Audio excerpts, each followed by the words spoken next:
ক্ষমতার যে দম্ভ অহংকার কখনো দেখা যায়।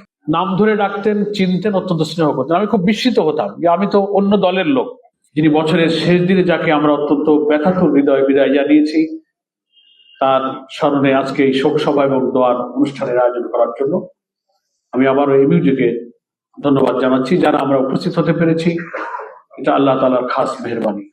আমারও সৌভাগ্য, দাওয়াত আমি আগেই পেয়েছিলাম ইউনিয়নের পক্ষ থেকে, কিন্তু সকাল 10টায় আমার ঢাকায় মিটিং ছিল, আমি রওনা দিয়েছিলাম।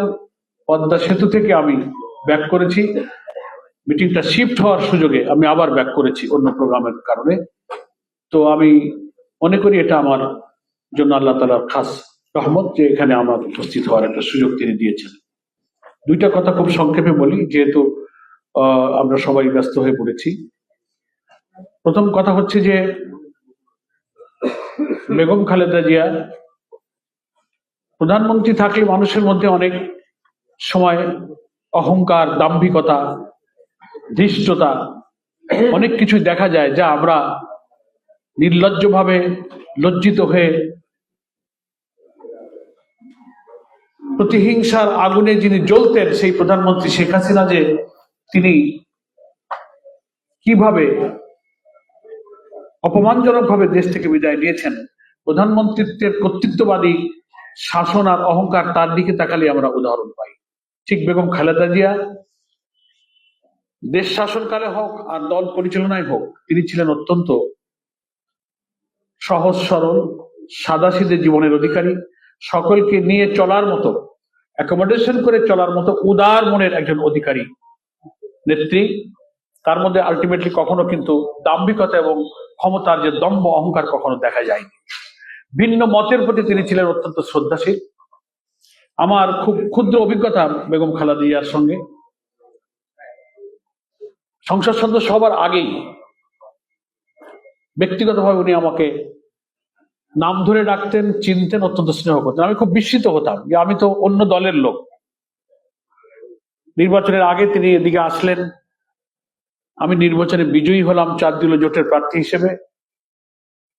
সংসদ ভবনে আমি যখন প্রথম নির্বাচিতরা রেজিস্টার খাতায় স্বাক্ষর করে ওখানে শপথের অনুষ্ঠানে যাওয়ার আগে কিছু ফর্মালিটিস থাকে, তো আমি বললাম 300 জন এমপি নির্বাচিত হয়েছে, উনার দলেই তো অনেক এমপি, আমি একটা দলের লোক, বয়সে একেবারে নবীন। দূর থেকে আমাকে ডাক দিয়েছেন যে পরার সাহেব কেমন আছেন, কাছে আসেন। উনি এবং প্রয়াত অর্থমন্ত্রী সাইফুর রহমান সাহেব বসা ছিলেন, বদরুদ্দোজা চৌধুরী সাহেব পাশে বসা ছিলেন। সেদিন থেকে আমার ওনার প্রতি এতটা শ্রদ্ধা বেড়েছে যে ওনার তো আমার নাম জানবার কথা না। এটা হচ্ছে যে রাজনীতিতে সকলকে নিয়ে, সকলের চিন্তা মতকে ধারণ করে চলার একটা উদার মানসিক অবস্থায় তিনি কিন্তু এই জাতির নেতৃত্ব দিয়েছিলেন। নির্বাচন যেদিন হয়ে গেল রাত্রিবেলা, আমরা বিজয়ী হলাম 4 দলীয় জোটের এমপিরা এখান থেকে। সকালবেলা আমি লবি ভাইয়ের বাসায় গেলাম ওনাকে শুভেচ্ছা জানানোর জন্য। তো লবি ভাই আমাকে বললেন যে পরার ভাই, গভীর রাত্রে ম্যাডাম আমাকে ফোন করেছে যে খুলনার আসনগুলোতে আমাদের অবস্থা কি। তো আমি একে একে সব বলতে লাগলাম। বলে তুমি পরার সাহেবের সিটের কথা বলো, ওখানে ওনার রেজাল্ট কি? বলে ম্যাডাম উনি তো জিতে গেছেন। তখন ম্যাডাম আমাকে বললেন যে উনি যদি ওখানে যেতেন তো তুমি ধরে নাও আমরা সরকার গঠন করতে যাচ্ছি। এটা লবি ভাই আমাকে জানিয়েছেন।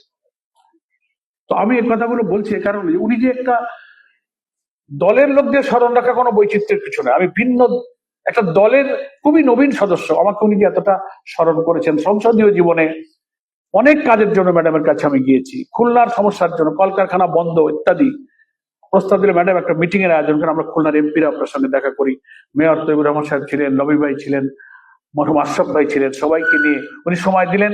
ওনার দপ্তরে আমরা মিটিং করেছি। উনি তাৎক্ষণিকভাবে পাটকলগুলো চালু করার একটা উদ্যোগ নিলেন, কিছু অর্থ বরাদ্দ করলেন, বকেয়া বেতন মজুরি পরিশোধ করলেন। আরো অনেক ইস্যুতে, সন্ত্রাস দমনে আমাদের এলাকায় উনি যথেষ্ট সহযোগিতা আমাদেরকে করেছেন। সেজন্য আমরা খুবই কৃতজ্ঞ খুলনাবাসী।